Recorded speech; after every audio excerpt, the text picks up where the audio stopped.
जय भोलेनाथ। भाद्रपद महीने की शुक्ल पक्ष की तीज को हरतालिका तीज व्रत किया जाता है।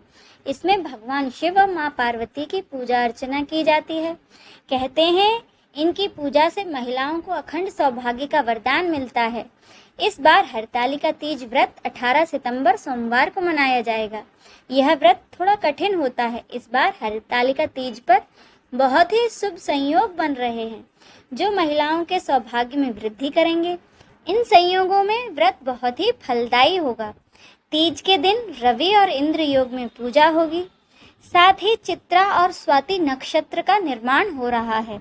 भाद्रपद माह के शुक्ल पक्ष की तृतीया तिथि 17 सितंबर को सुबह 11:08 से शुरू होकर 18 सितंबर को 12:39 तक रहेगी। हरतालिका तीज में भगवान शिव की पूजा होती है, इसीलिए यह पूजा प्रदोष काल में होनी चाहिए। इस दिन प्रदोष काल पूजा के लिए पहला मुहूर्त शाम 6:23 से 6:47 तक है। शास्त्रों के अनुसार हरतालिका तीज की पूजा रात्रि के 4 पहर में करने का विधान है। आपको बता दें कि यह व्रत बहुत कठिन है, क्योंकि इस व्रत में जिस दिन व्रत रखते हैं उसके अगले दिन सूर्योदय पर व्रत खोला जाता है। पूरे 24 घंटे महिलाएं निर्जला रहकर यह व्रत रखती हैं। हरतालिका तीज की व्रत कथा के अनुसार माता पार्वती ने भगवान शिव के लिए कठोर तपस्या की थी। दरअसल माँ पार्वती का बचपन से ही भगवान शिव को लेकर अटूट प्रेम था। माँ पार्वती अपने कई जन्मों से भगवान शिव को पति रूप में पाना चाहती थी। इसके लिए उन्होंने हिमालय पर्वत के गंगा तट पर बचपन से ही कठोर तपस्या शुरू की। माता ने इस तप में अन्न और जल का त्याग कर दिया था। खाने में वे मात्र बेलपत्र के सूखे पत्ते चबाया करती थी। माता पार्वती की ऐसी हालत को देखकर उनके माता पिता बहुत दुखी हो गए थे। एक दिन देव ऋषि नारद भगवान विष्णु की तरफ से पार्वती जी के विवाह के लिए प्रस्ताव लेकर उनके पिता के पास गए। माता पार्वती के माता और पिता उनके इस प्रस्ताव से बहुत खुश हुए। इसके बाद उन्होंने इस प्रस्ताव के बारे में माँ पार्वती को सुनाया। माता पार्वती इस समाचार को पाकर बहुत दुखी हुई, क्योंकि वो अपने मन में भगवान शिव को अपना पति मान चुकी थी।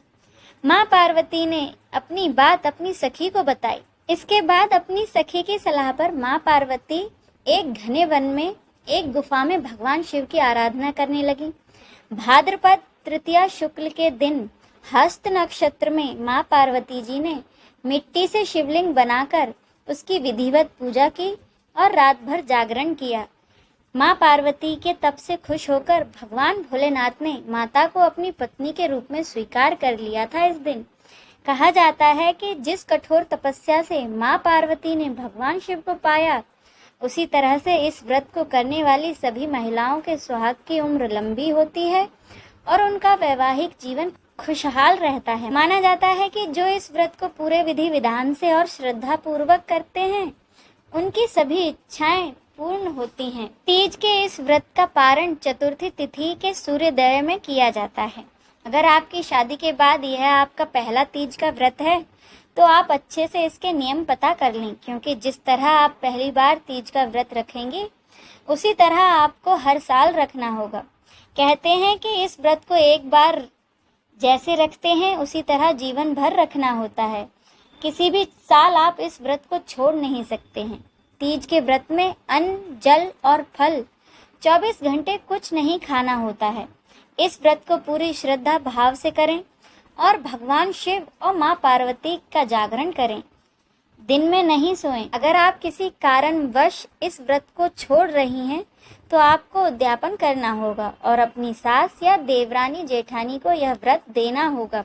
हरतालिका तीज की मान्यता है कि इस तिथि पर ही माता पार्वती की सखी सहेलियों ने उनको उनके पिता के घर से हरण करके जंगल में भगवान शिव की उपासना करने के लिए लेकर गई थी, जहां पर माँ पार्वती ने कठोर तप करते हुए भगवान शिव को पति रूप में पाया था। हरतालिका तीज पर सुहागन महिलाओं को अखंड सौभाग्यवती और जीवन में सुख सुविधा और संपन्नता का आशीर्वाद प्राप्त होता है। इस व्रत में सुहाग का सामान यानी कि 16 श्रृंगार की चीजें माँ पार्वती की पूजा में अर्पित करनी चाहिए। इसके लिए वो एक सुहाग पिटारी या एक टोकरी बना लें जिसमें सभी सामान रखकर माता को अर्पित करें। इन शुभ संयोग में हरतालिका तीज के दिन फूलों से बना फुलेरा बांधा जाता है और उसके नीचे मिट्टी के शंकर भगवान और मां पार्वती की स्थापना की जाती है और रात्रि में जागरण कर शिव पार्वती की पूजा अर्चना की जाती है। जय भोलेनाथ।